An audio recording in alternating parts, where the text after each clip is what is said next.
Okay, and now I'm going to introduce our guest speaker. So Therisa is a business advisor, a mindset management coach, a speaker, the host of Behind the Highlight Reel show, and CEO of TMeans Consulting. She holds an MBA specializing in strategic human resources management and marketing from Grand Canyon University, a Bachelor of Science in Business Management, and a Certificate of Entrepreneurship from North Carolina Agricultural and Technical State University. It's her personal goal to show others how to take advantage of the God-given power of their mindsets, thoughts, and words, fire their fear, and live up to their greatness. Her transparency, knowledge, and love has taught hundreds to change their environment and manifest their desires in business, relationships, and life. She prides herself on provoking people into their maximum potential by helping them evolve as leaders, business professionals, and more importantly, as individuals.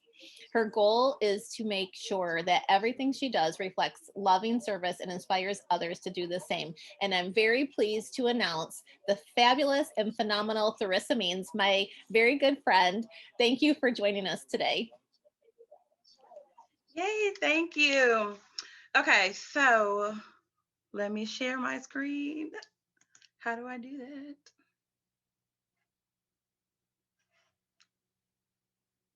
So I'm trying to share.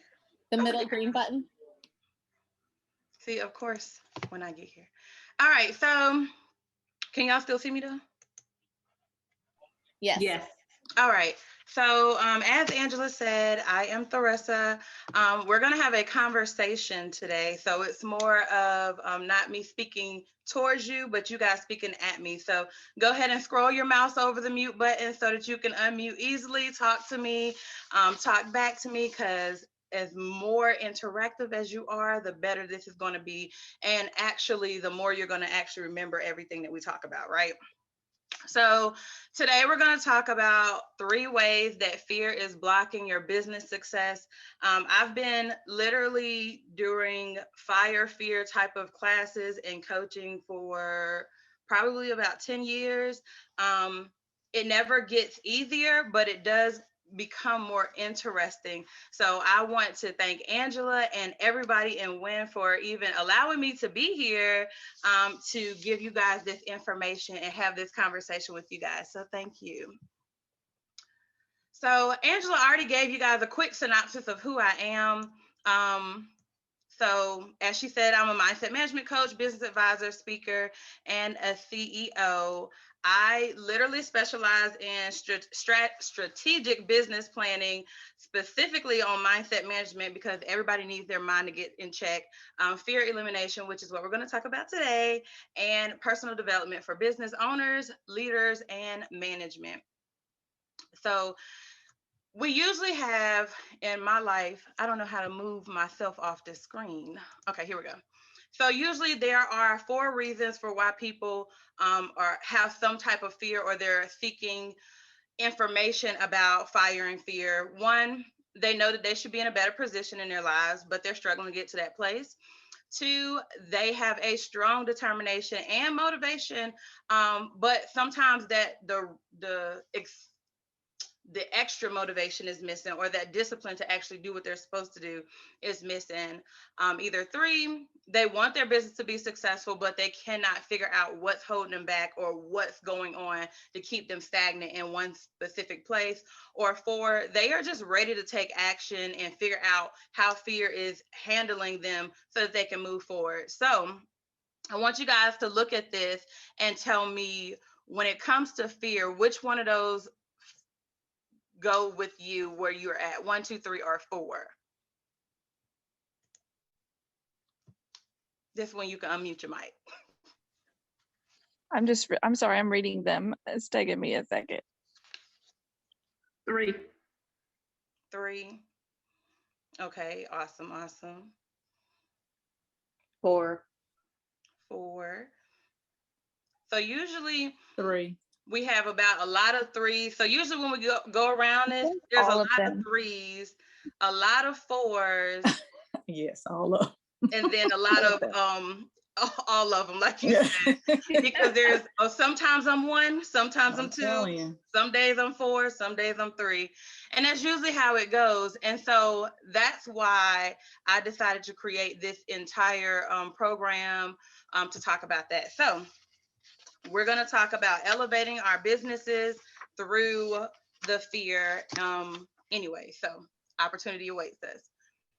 So for me, guys, I'm a creative person. Like, I can do all types of random artsy things, except for singing. The Lord didn't want to bless me with that. But I can do a lot of other things, and business just runs in my veins. And one thing that I was trying to do was, of course, be successful. But for some reason, I felt like I was plateauing. That I would have good days, I would have bad days, but I would never make it past a point or a certain level of success. Sorry, y'all. I turned this off. Okay. And so what was happening was I was trying to figure out what's going on. Like, I've been in business for so long. I have been in business since 2007 when I graduated. And I'm like, okay, I have a little bit of success. I'm doing a lot of stuff. People know me. I'm helping people. But God, what is going on? Like, what is really blocking me? And usually that's the story of a lot of business owners. And so I was like, I got to figure out what's going on. I went to business coaches and all this other stuff, and they would tell me all these strategies to put in place and giving me all these templates, but nothing was working until I realized that, okay, what is it that I need to do? And so I had to make a decision. I had to commit to that decision, which definitely is not easy. It's easy to say something that you're going to do, but it's not so easy sometimes to put the work in or actually walk what you're talking. So I was like, okay, I'll make a decision. This is what I'm going to do. I'm gonna do what I'm supposed to do, God. I want you to show me how to do everything that I need to do. I want you to show me how to get past a certain point. I literally want you to guide me and direct me into where I'm supposed to be. And so after I made that decision, y'all, I was like, I'm gonna put in my work. I'm gonna do what I need to do, and I'm gonna follow you. Now, let me be transparent. Every day was not, I'm gonna listen to you, Lord. Some days he'd be like, Therisa, I need you to do this. And I'd be like, who? Not that's too much. I can't do that. But then some days it'd be like, oh, I feel like the most powerful woman in the world. I'm about to kill this thing out here. I'm about to help these people, and that's what we're gonna do. And when I realized I was having more of the I'm gonna kill it, I'm gonna do it, and even I'm gonna just do it anyways, regardless of how I feel, I'm gonna do it. I started feeling better about myself because I'm helping people, and I started feeling better about those days when I'm like, oh Lord, not me. Who? Not me.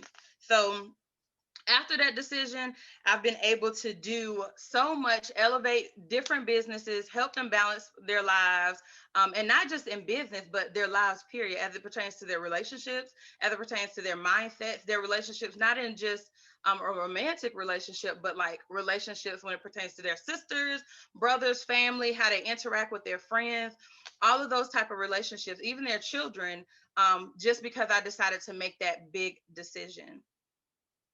And that decision was to recognize that fear was blocking my success. And a lot of times, fear doesn't look like fear. Sometimes we feel like we're fearless and we don't see certain aspects of fear or why it's blocking, because we're like, well, I may be fearful in presenting or it's public speaking. I feel like I've heard everybody say they're fearful of public speaking. And then they'll get up and speak and you're like, oh, so really was that the fear? What's really going on? And so I can almost guarantee that some point of fear is blocking you from the next level of business success. And so that's what we're going to talk about today. Just the three biggest ways that I've realized that fear blocks business success. And these are three ways, so you don't have to feel like it's just me, because these are three ways that I've had business block my success. A lot of my students have had business block success. Clients, I've seen these three ways everywhere. So if if you're hearing me and one of these ways relates to you, let me know. unmute your mic when we get to it and let me know your experience with that way, okay? And if I'm looking down, I'm looking at my notes so I can make sure I hit everything. So the first way is procrastination and self-sabotage. Now, who's ever felt like this cartoon over here where you're like, I got this, I'm about to do this, but I got all these distractions, and then you turn around and you haven't done anything? That's me. And sometimes what we have to realize is sometimes we're actually welcoming distractions. So I'm gonna just talk about myself. I don't want to put y'all on blast, but I've been in situations where I know I'm supposed to be doing some type of work. I know I'm supposed to be finishing this project, recording a video, doing a social media post. And then I'm like, oh, but let me see who on Clubhouse, or let me see who's on Facebook, because I do need to, you know what? I do need to call my friend because I just need to check up on her. I just feel it in my spirit that something's wrong. I need to call her and I need to check up on her. And sometimes there's nothing wrong. You could have sent a text, say, hey, I was thinking about you. Call me if anything's wrong. Let's talk later. Let's schedule a time. But you call anyways, knowing that you ain't never had a phone conversation with them that's only 15 minutes. Most of your phone conversations is about 3 hours. And y'all were saying you're getting off the phone every hour. That's usually how that works, right? So that, like I said, I'm just talking about me. That's that welcoming distractions. That's a part of fear. We're camouflaging those as good reasons to do something, but in reality, we're trying to procrastinate doing what we're supposed to do. And it may not be that we're afraid that we're not going to do it or we're going to fail in it. Sometimes we're afraid of the success that comes with it, because that's a different level. We've never been able to get to that level. So it's not that, oh, I'm scared that it may not happen. I'm pretty much know I'm going to do good in this. But what am I going to be like? What is there next after that? Because I've been striving for this level for so long, I ain't even thought about what's after that. And that's when that sabotage comes, where we're doing it to ourselves and we're procrastinating. That's one of the biggest ways that fear robs us of success in our business. So if you can relate, if you've had these experiences, unmute your mic and let me know. Just say, okay, amen, that's me. You speaking to me. Amen. Okay, amen. You speaking to me. Amen. Okay, amen. That's me. You're speaking to me. Yeah, me too. Oh, yeah. Hallelujah. Again. Okay.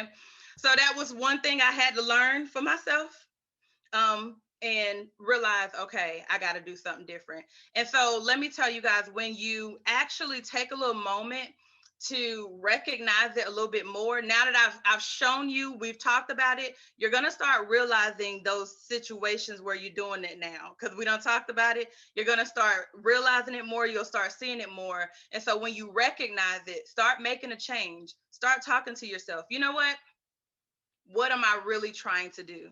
Why am I trying to procrastinate this?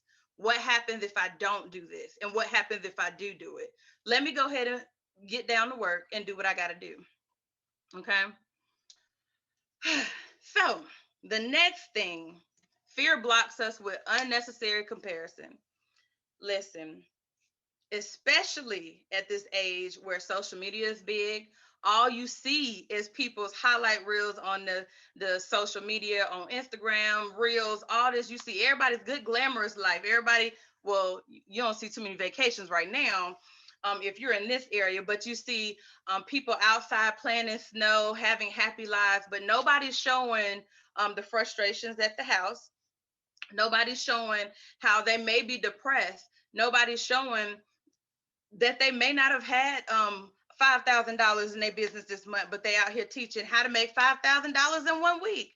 You know, they're not showing those things. And it's okay if that's not you, that's not a bad thing, but let's just be transparent. Okay. We don't have all happy moments every single day of our lives.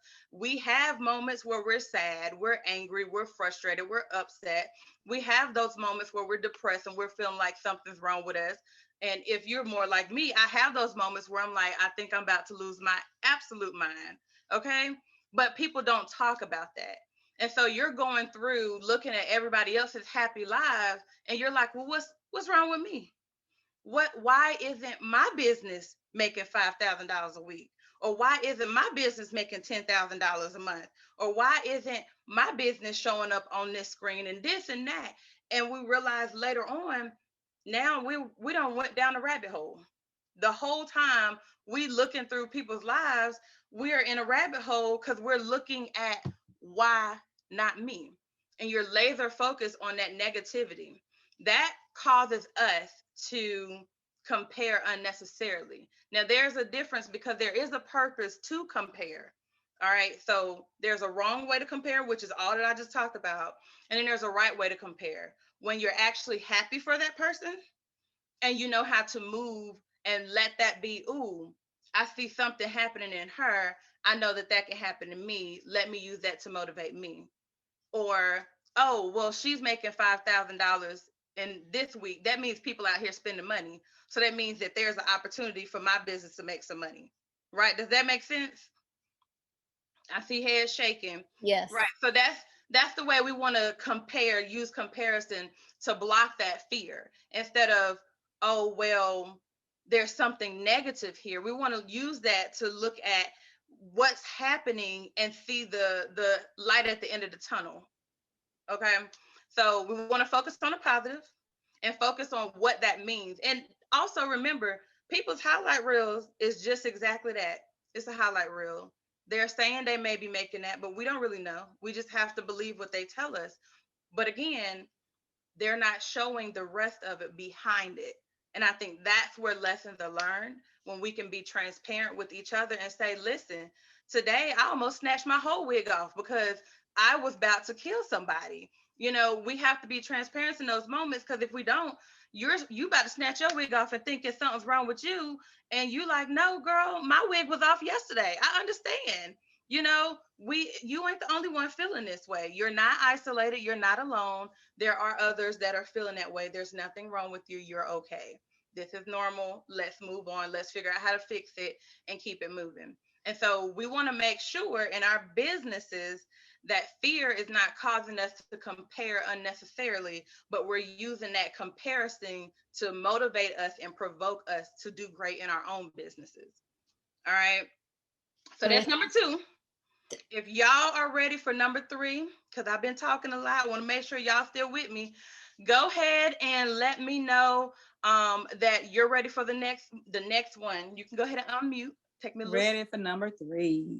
Ready. Hey, Theresa, I was just going to say one thing about this. Mm-hmm.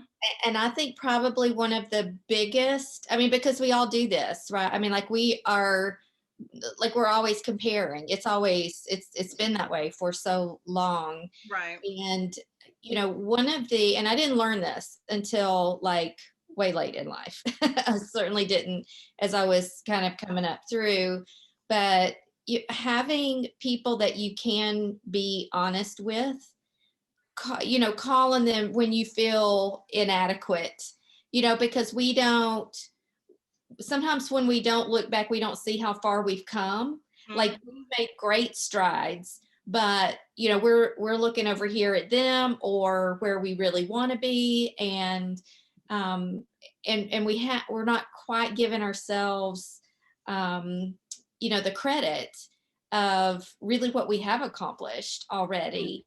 Mm-hmm. And to have other women, especially, mm-hmm. you know, that can speak those things into your life to, you know, and that you can be vulnerable with, to say, you know what, like I'm feeling like a loser today. Like what, you know, and then they can help you, you know, they can pour back to you and then, you know, you leave going, okay, yeah, they're right.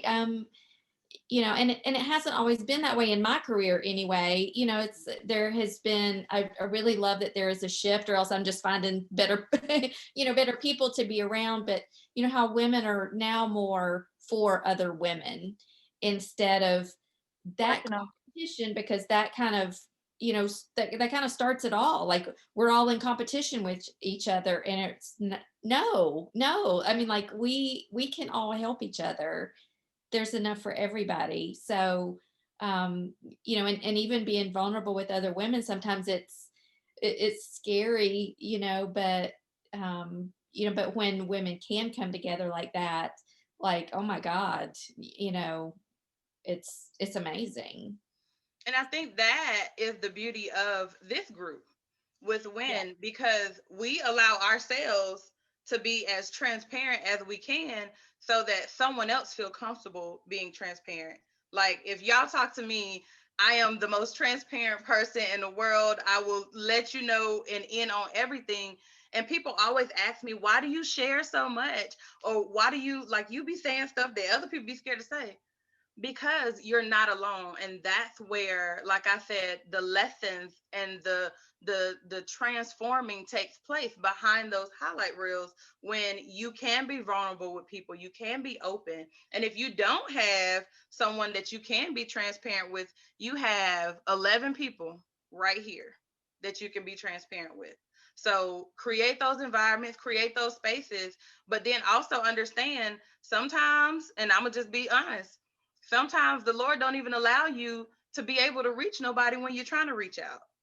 So that's where you have to take that moment to see for yourself, okay, what am I doing? You know, we have to be self-aware, because I can't always count on my phone working, because us with AT&T know that when the blow up thing happened, the little bomb happened, I couldn't count on my phone working for me to call somebody. So I had to be self-aware of myself and what is going on, and realize, okay, this is a fear, this is what's going on, and I have to make it through this until I can reach out to somebody else. And so I think it's important. I love that you said that we keep those transparent moments open and honest and vulnerable with people, but that we're also self-aware so that we can handle things on our own. And if you don't have anybody else to reach out, if AT&T take you down again, then you always have a father who is there, period. If you just don't want to do nothing else, you can open up your mouth and talk, and he is there. So, but I ain't gonna Amen. preach. Preach it, sister. I ain't gonna preach because Hey, we'll be here all day. Theresa, can I say one thing too? Yes. I just wanted to add on some of the stuff you said. I had read recently, I read the book, The Artist's Way. I think it's by Julie Cameron, I think. Anyways, it's a really good book if any of you want to read it. But it's in that book, she said, you got to make jealousy your friend. And how you do that is you realize that jealousy is actually a roadmap. You know, when you feel that gut feeling inside, it actually changed the perspective of that this is your roadmap, because that's where I want to be. And I felt like that's kind of what you were saying, Theresa. And I also started the book Elijah, or the Bible study Elijah, this week. And the first thing it was by Priscilla Shire. And one of the first things that she said was, like, everybody loves the story of Elijah and how he brought down fire from heaven, but nobody read before that story. And she brought up this picture of a ballerina with one shoe on, and it's perfect ballerina shoe, and then the other foot had no shoe on, and you could see the tape and the band-aids around her feet. And she said everybody wants the glory, but nobody wants to do the work for the glory, and nobody sees the what transpires before you get to the glory. So anyway, I felt like that's kind of both of something you said that really triggered with me. That exactly. That's that testimony without the test thing. So that's vital. And like I said, it's not bad to compare, and you shouldn't get on yourself when you do compare, because it's gonna happen. I mean, let's look at the fall of man. That was comparison. You know, Eve was like, Satan was like, oh, you could be like Jesus, be like God. And she was like, you know what? I can be like God. Let me get that apple. And so that was her comparing herself. She wanted to be like somebody else. But we're not going, like I said, we ain't gonna preach. We're gonna go ahead and move on. But again, those were 1, 2, and then I have the third one with fear blocking with overcommitment. Earlier this week, I had a room on Clubhouse, and we talked about the Superwoman syndrome. That's exactly what this is. Overcommitting yourself to do things, knowing that you do not have the capacity, you do not have the skills, you do not have the experience, knowledge, know-how, any of that, but you're still committing to it. That's part of fear. Let me share my story, because again, I'm gonna just talk about myself. And if this you see yourself in the story, then great. When I first started some businesses way before this, I felt like I needed to do everything, like everything. I needed to do hair because I was doing hair. I needed to make clothes. I needed to paint art. I needed to do everything. And for me, what I had to realize was I didn't have time, because when you sit down and paint, I know Julie knows it, you got to be in a certain mindset, you got to be in a certain mood to paint. And for you to get something that looks good. Or when you sit down and you do people hair, don't nobody want you doing their hair and you got an attitude. You're not about to be pulling on my hair and you got an attitude. That's not gonna work. And so I had to realize, like, yo, I'm doing too much. Why is it that I'm doing so much? Why do I feel like I have to keep saying yes to people? And for me, I was desperate. Not just desperate, but I was desperate for money, because I felt like, okay, I'm not going to have what I need. My bills are not going to be paid. I'm going to be out here struggling. I need this money. So I can't say no. I can't tell anybody no. I got to say yes to everybody. And then at the same time, I was like, well, I can help everybody, right? So, I'm going to say yes, because everybody's my client. People would be like, who's your marketing niche? Who's your client? And I'm like, everybody need my services, right? Don't we always think that? And it's like, no, everybody don't need your services. No, everybody is not your client. You don't need money from everybody. But I didn't understand how to say no. For me to get past this fear, I had to take a little self-analysis and say, why is it that I'm desperate for money? Because y'all know me, I'm a Christian. The Lord is going to provide, and he has provided before. So why is it that I don't trust him now to provide? What is it that's causing me to be fearful that he won't provide? What is it in me that's causing me to think that this will be that one time that he don't provide? What is it in me that makes me feel like I got to talk to everybody? Why do I feel this way? And when I sat back and thought about it, I was like, there was no reason for me to feel this way. Yeah, my phone bill came in the mail. It comes every month in the mail. Why did it freak me out this month? My paycheck is still coming. Why did it freak me out? And a lot of times what I realized, it was unnecessary. Even though there may be certain things that happen, I just have to take that moment to look back and be like, yo, God has brought me through some crazy stuff. Sometimes where I know I didn't have no money on my card, but I swiped anyways and it went through. I have no idea. But if he can do that for me at that point in time, then why should I be fearful? I have to be able to be okay saying no. And I have to learn those times when I shall say no. And even if I'm afraid to say no, I have to understand that me saying yes is going to cause more stress, more strain, more frustration, more thoughts of feeling overwhelmed than me saying no. That we have to learn to set our boundaries. We cannot allow fear to make us think that we just out there. Nobody has boundaries. People can call me at whatever time of night they want to, and I'm not going to say nothing because they may need me. No, they may need the Lord. If they needed you, they would know how to reach out to you appropriately. But if you start setting those boundaries, when people do call you outside of the appropriate time, you'll know, oh, this has to be an emergency because they know better. We have to learn to say no. We cannot let fear drive us into thinking we have to do everything. So for me, one of my favorite ways to say no that I've learned to say now is I don't have the capacity. I'm not saying no, like I'm not going to do nothing. I'm not saying I don't want to do it. I'm saying I don't have the capacity, because that's truly what I mean. Sometimes we just don't have the capacity. If my cup is empty, where can I pour from? What do I have left? Because what happens is I'm pouring from an empty cup. I got all these people, these clients, because I done said yes to everybody. And now I start resenting them. They did nothing to me, but now I'm frustrated because they asked for my services. How dare they ask me to redo this? Well, that's part of the services that I said yes to. But I'm frustrated now because I didn't know how to say I don't have the capacity, or I didn't know how to set boundaries, specific boundaries of, no, ma'am, you only get 3 reservations over here. I can't do no extra stuff. Or no, ma'am, your stuff needs to be in at this time for me to make some moves with this document. And if it's not, then you're going to have to pay a late fee. Be okay with charging late fees sometimes. Sometimes people need late fees. Late fees will put somebody in check.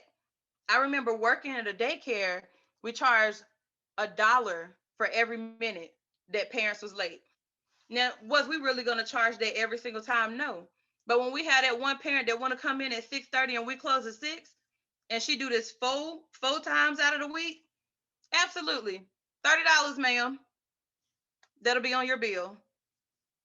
And then after that, she was at there at 5:30, 5:45, well before 6. Sometimes we have to learn when to set boundaries, how to set boundaries, and how to say no. And when we get to those moments where we don't know, reach out for help. Ask. Figure out somebody else's experience. You don't have to learn the lesson yourself. Learn from someone else's lesson, right? Joy, Mm-hmm. I just wanted to say with that, the saying no, I noticed, and this is Gloria, I know I don't have a picture up, but I've noticed in my past, and even in business and in personal, I had a problem saying no in the beginning stages.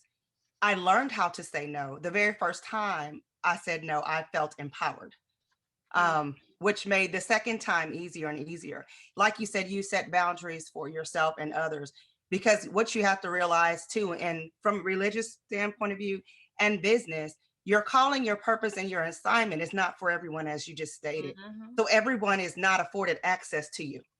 Now to your business, it's not for everyone. And when you do say that no, it does, people see you in a different light, like you were saying. They know they don't have full access. So like you said, so when they do gain that access, they understand that they're going to have to put in something to gain that access to you. So I'm very glad that you pointed that out. In business, I know throughout the years, until I incorporated that no in my business was failing. But when I did, it put it on a different level. So thanks so much for pointing that out. And I needed you to reiterate that too. Absolutely. Thank you. People definitely come correct when you set those boundaries.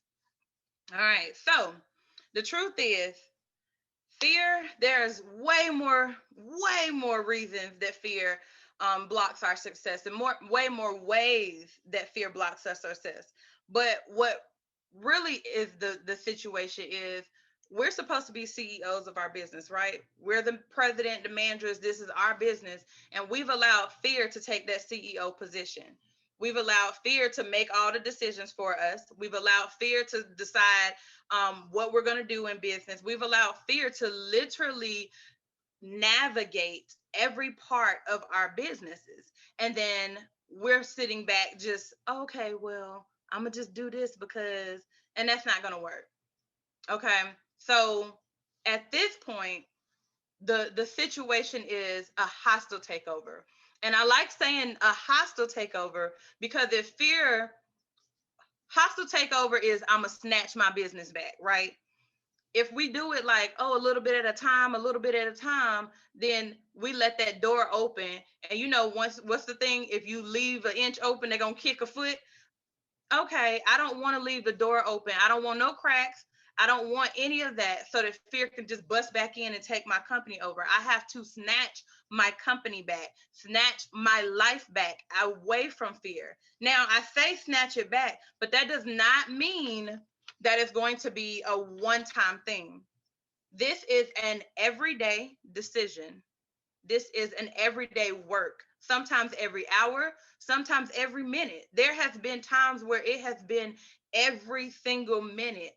I can be up speaking sometimes, and the first couple minutes, especially when I'm on stage with a mic, I'm shaking like this. Then I get into the speech and I start talking and I'm good. Everybody's engaged, and all it takes is one person to look like they're not engaged. And then I'm like, oh my gosh, they're not paying attention to me. I must be doing bad. They must be bored.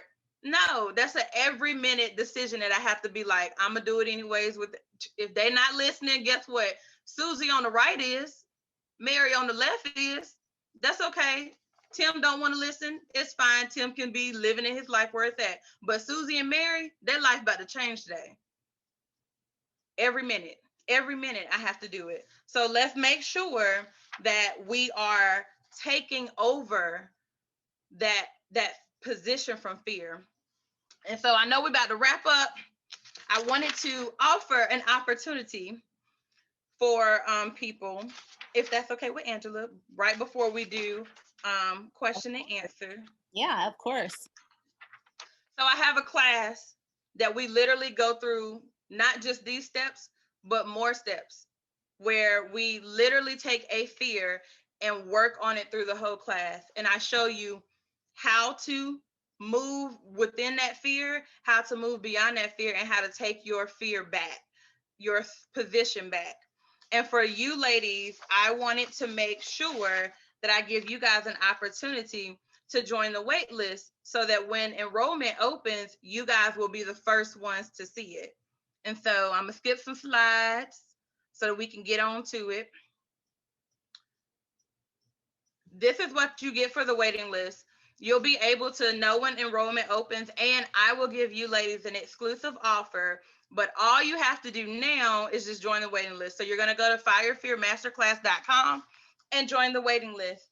And then you'll get an email that says you're in the waiting list. And then when the class opens I think enrollment opens in March, class starts in April, you'll be able to get an exclusive offer. So share if you know somebody that literally they need to get their life together. You know that they are living with fears. Don't be selfish. Don't let fear cause you to think that you the only one that needs this. And if you let somebody in on this, then they're going to be great and they may leave you behind. I've had people to do that, literally.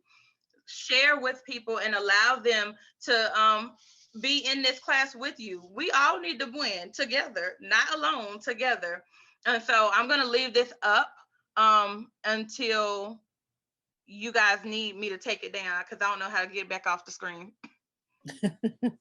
Therisa, thank you so much for bringing this message to us. This was fantastic, and fear is a liar. And so that I just love everything that you shared with us today, reminding us of who we are and whose we are and where we're grounded and what to do when we're not feeling grounded. And I just feel like what you've shared today is so tangible. These are tools that we can use every day. And you said it already, but it's an intentional thought. And I know for myself, I have walked in fear and it gets me worked up to the point of anxiety at times. So I really appreciate what you've shared today. And does anybody have any questions for Therisa while we still have her?